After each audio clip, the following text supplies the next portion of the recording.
यहाँ पे Xiaomi HyperOS 2 upgrade में जो हमारा MI AI है उसको Xiaomi टीम ने यहाँ पे टोटली अपडेट कर दिया है, जिसमें आपको न्यू लेआउट के साथ साथ न्यू एनिमेशन के साथ साथ आपको इसमें और क्या क्या चेंजेस यहाँ पे देखने के लिए मिलते हैं, ये भी मैं आपको यहाँ पे शो करने वाला हूँ। इसको इनेबल करने के लिए आपको सिंपली सेटिंग्स में जाना है। सेटिंग्स में जाने के बाद आपको सिंपली सबसे पहले तो एक एप्लीकेशन को अपडेट कर लेना है। उसका लिंक मैंने डिस्क्रिप्शन में दे दिया है, सुपर Xiaomi AI। उसको अपडेट करने के बाद आपको सिंपली सेटिंग्स में जाना है। सेटिंग्स में आपको एक ऑप्शन देखने के लिए मिलेगा MI AI का। MI AI को ओपन करने के बाद सबसे पहले तो उसका लेआउट कुछ इस तरीके से अपडेटेड हो चुका है, जो असल में MI AI यहाँ पे हमारा HyperAI में कन्वर्ट हो चुका है। और इसी के साथ आप जब इस वाले ऑप्शन पे जाते हैं तो आपको ऑप्शन मिलता है कि आप इसको वेकअप कर सकते हैं, या तो अपने पावर बटन से, या फिर आप इसको अपनी वॉइस के साथ भी अवेक कर सकते हैं। और इसी के साथ आपको अदर ऑप्शंस मिलते हैं, अदर वेक मेथड्स, जैसा कि wake with wired headset, wake with wireless headset. और अगर आप इसमें पॉकेट मोड को भी यूज़ करते हैं तो इसमें एक ऑप्शन देखने के लिए मिलता है, don't use MI AI when device is placed in a pocket. आप इसमें MI AI को उस समय आप यूज़ नहीं कर सकते जब आपका डिवाइस असल में यहाँ पे आपका पॉकेट में होगा।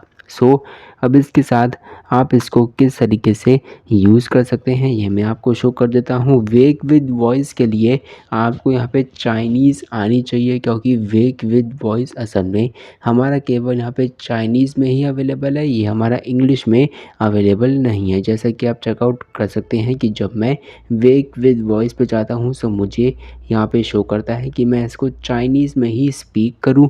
चाइनीज़ के बिना आप इसको अगर इंग्लिश में बोलने का ट्राई करेंगे तो ये बिल्कुल भी यहाँ पे आपका वर्क नहीं करेगा। इससे इन चाइनीज़ आपको चाइनीज़ में ही बोलना पड़ेगा। ये वाला ऑप्शन इंडिया के लिए टोटली यूज़लेस है। अगर आपको चाइनीज़ आती है तो आप इसको यूज़ कर सकते हैं। और इसके बाद आपको ऑप्शन मिलता है वेक विद पावर बटन, आपको इसको इनेबल कर लेना है। इसको इनेबल करने के बाद आपको सिंपली इस तरीके से होल्ड करना है। होल्ड करने के बाद आपको इसमें 3 ऑप्शंस मिलेंगे। सब आपको सिंपली इस वाले ऑप्शन पे आ जाना है। इस वाले ऑप्शन पे आने के बाद आपको मैं यहाँ पे कुछ ऐसा शो कर देता हूँ जिससे आप कहेंगे ये वाला फ़ीचर तो इंडिया में भी आना चाहिए। आपको सिंपली इसमें यहाँ पे टाइप करना है थीम्स। मैंने यहाँ पे थीम्स को टाइप किया और मुझे इसमें चाइनीज़ में ही टाइप करना है, क्योंकि ये केवल चाइना रोम में और चाइनीज़ की लैंग्वेजेस में ही हमारा वर्क करता है। यहाँ पे थीम्स को वर्क करने के बाद आपको सिंपली इस वाली कमांड को इस तरीके से एंटर दे देना है। इसको एंटर देने के बाद आप चेकआउट कर सकते हैं कि मेरा थीम्स एप्लीकेशन ऑटोमेटिकली यहाँ पे ओपन हो चुका है। यहाँ पे आपकी जितने भी Xiaomi के सिस्टम एप्लीकेशंस हैं और वगैरह कुछ भी है वो यहाँ पे इजीली ओपन हो जाता है। अब हम यहाँ पे चेकआउट करते हैं, जैसा कि अगर मुझे यहाँ पे कंट्रोल सेंटर को ओपन करना है क्या कंट्रोल सेंटर यहाँ पे मेरा ओपन होगा। मैंने कंट्रोल सेंटर को टाइप कर दिया और इसको यहाँ से टाइप करने के बाद आपको सिंपली वापस एंटर पे प्रेस करना है। एंटर पे प्रेस करने के बाद यहाँ पे आप चेकआउट कर सकते हैं कि यहाँ पे हमारा कुछ भी अवेलेबल नहीं हुआ। मैं यहाँ पे टाइप करता हूँ सेटिंग्स। जब मैंने यहाँ पे सेटिंग्स को टाइप किया मेरी सेटिंग्स एप्लीकेशन भी यहाँ पे ओपन हो चुकी है। और इसी के साथ यहाँ पे मैं आपको कुछ और शो कर देता हूँ। आपको सिंपली गैलरी में जाना है। गैलरी में जाने के बाद अगर आप इस वाली फ़ोटो पे चेकआउट करेंगे यहाँ पे एक यूज़र ने वीवो पे पोस्ट किया था कि हम यहाँ से किसी भी इमेज का बैकग्राउंड भी रिमूव कर सकते हैं। जैसा कि मैं एक बार इस वाली इमेज को यहाँ से क्रॉप कर लेता हूँ और इस वाली इमेज को क्रॉप करने के बाद इसको सेव कर लेता हूँ। अब मैं यहाँ पे अपना MI AI ओपन कर लेता हूँ, जो असल में HyperAI है।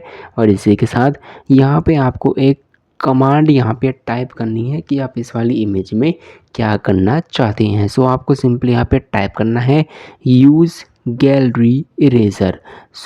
यहाँ पे मैंने ये टाइप कर दिया कि आप इसमें गैलरी इरेज़र को टाइप कीजिए। आप इसको भी टाइप कर सकते हैं। मैंने यहाँ पे एंटर पे प्रेस कर दिया। एंटर पे प्रेस करने के बाद यहाँ पे हमारा कुछ भी नहीं हुआ। इसी के साथ आपको इसमें एक कमांड और टाइप करनी है, और वो वाली कमांड क्या है, आपको सिंपली यहाँ पे ये टाइप करना है, help to remove this people from this pick.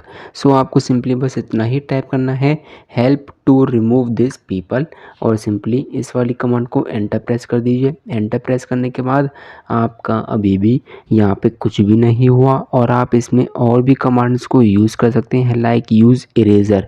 Use eraser पे क्लिक करने के बाद भी हमारा कुछ भी नहीं हुआ। सो असल में ग्लोबल की रूम्स और इंडिया की रूम्स में आपको कुछ एरर्स देखने के लिए मिल सकते हैं, लेकिन चाइना की रूम में ये हमारा परफेक्टली वर्क कर रहा है। और इन शॉर्ट अगर आप हाइपरओएस की चाइना की रोम्स में है, सो हाइपरओएस की चाइना की रोम्स में भी आपको कुछ एरर मिलेगा, जैसा कि मेरे को यहाँ पे देखने के लिए मिल रहा है। लेकिन हाइपरओएस 2 में ये हमारा एकदम एग्जैक्टली वर्किंग कर रहा है। इसकी स्क्रीन रिकॉर्डिंग में आपको शो कर देता हूँ।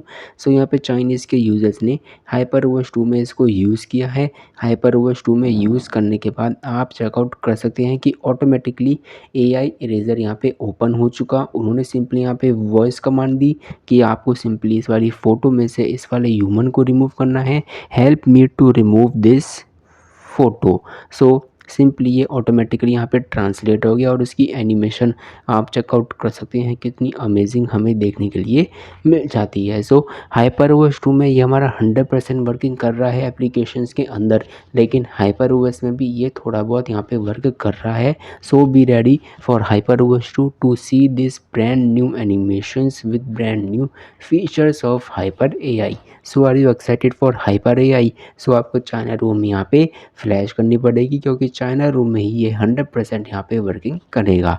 सो hit the subscribe button now to know the more information.